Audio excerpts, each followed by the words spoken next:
ഇതാണ് മക്കളെ തട്ടിക്കൂട്ട് ബിരിയാണി.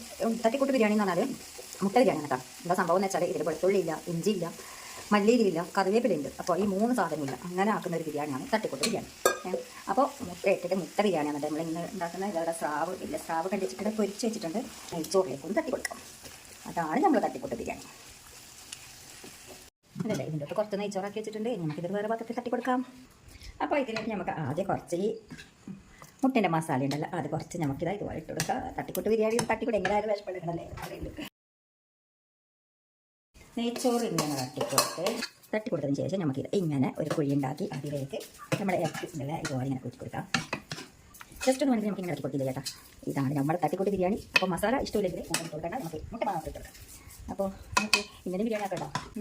ഈ മസാല നമുക്ക് സെൻറ്ററിലേക്ക് ഒഴിച്ച് കൊടുക്കാം. അപ്പോൾ നമ്മുടെ തട്ടിക്കൂട്ട് ബിരിയാണി റെഡി.